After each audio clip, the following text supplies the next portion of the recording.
Can you think of a time when fear stopped you from doing something, having an experience?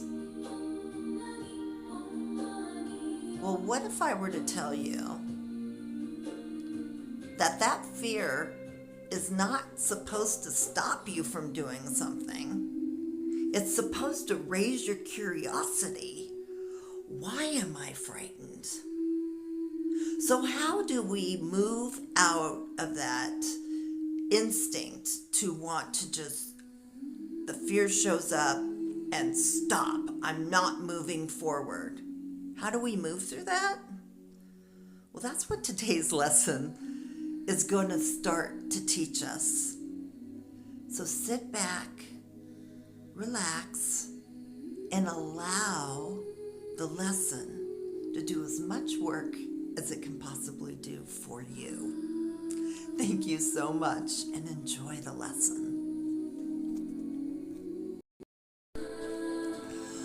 Quantum Living, Week 3, Day 2. Meet fear with curiosity. What if the fastest way through fear isn't fighting, but getting curious about it? Most of us spend our lives trying to make fear disappear. But what if fear has something to teach us before it leaves? Welcome back to Quantum Living. I'm Bethany Orrick. Yesterday, we discovered that fear is not the enemy. Today, we're going one step further. Instead of resisting fear, we're going to become curious about it. Because every fear has a story. And once you understand the story, you stop being controlled by it. If you'd like today's free self-discovery worksheet, email me at bethanyorrick@gmail.com. The link is also in the description below. If this series has been helping you, please subscribe, like, and share it with someone who's ready to live with more courage and more love. Let's begin. Imagine you hear a smoke alarm in your home. Would your first thought be, how do I destroy this alarm? Of course not. You'd ask, why is this alarm going off? Fear works the same way. Fear is an alarm. Sometimes it's warning us about genuine danger, but sometimes it's reacting to an old experience that no longer exists. Maybe you were criticized as a child. Now speaking up feels dangerous. Maybe someone betrayed your trust. Now every new relationship feels risky. Maybe you failed once. Now your brain assumes you'll fail again. The fear isn't about today. It's responding to yesterday. And this is where curiosity becomes powerful. Instead of saying, I hate feeling afraid, ask, what is this fear trying to protect? What memory is it trying to connect to? What belief does it want me to keep? Is that belief still true? Curiosity shifts you from reacting to observing. Remember our familiar companions from week 1? When Annie anxiety begins imagining the worst, don't argue with her. Simply ask. Thank you for trying to protect me. But what are you afraid will happen? When Vinny victim says, "Why does this always happen to me?"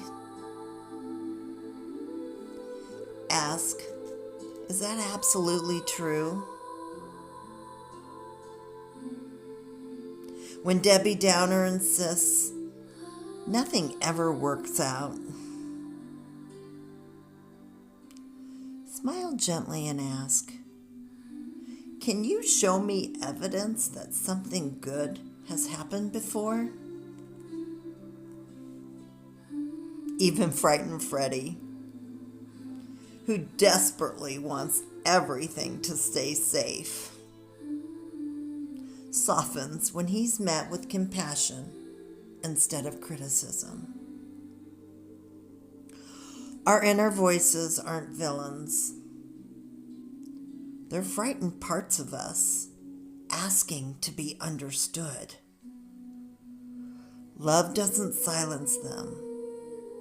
Love listens, then chooses wisely. I've noticed something in my own life. Whenever I become curious instead of judgmental, my fear loses its intensity. It's almost like fear relaxes when it knows someone is finally listening.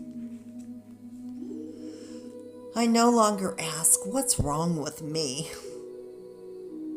Instead, I ask, what part of me needs understanding today?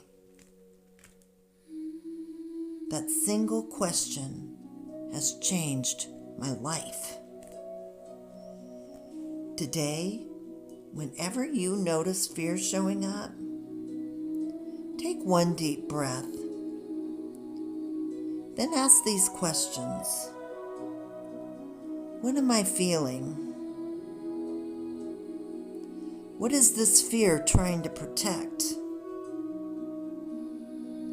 If love were making this decision, what would it choose? Don't rush the answers. Simply listen. You may be surprised by what your heart already knows. Go ahead and find a comfortable place and close your eyes as if it's safe to do so. Take a slow, deep breath in and gently exhale again. Breathe in calm and breathe out resistance. Imagine you're sitting in a peaceful garden. The sun is warm. The gentle breeze moves through the trees.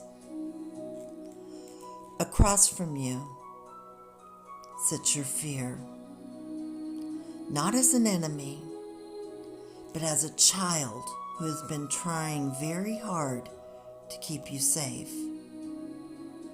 Notice its expression. Notice how tired it looks. Smile gently. Ask, what have you been protecting me from?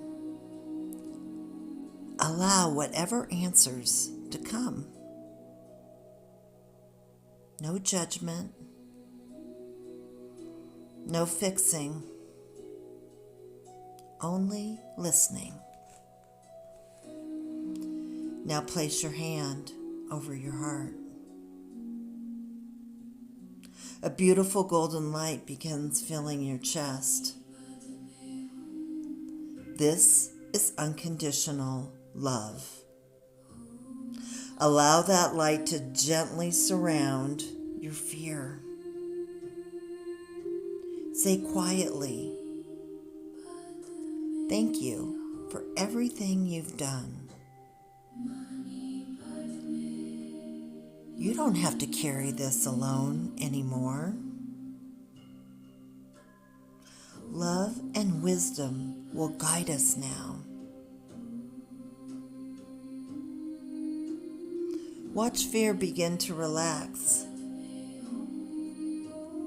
Its shoulders soften. Its breathing slows. Notice that nothing needed to be defeated.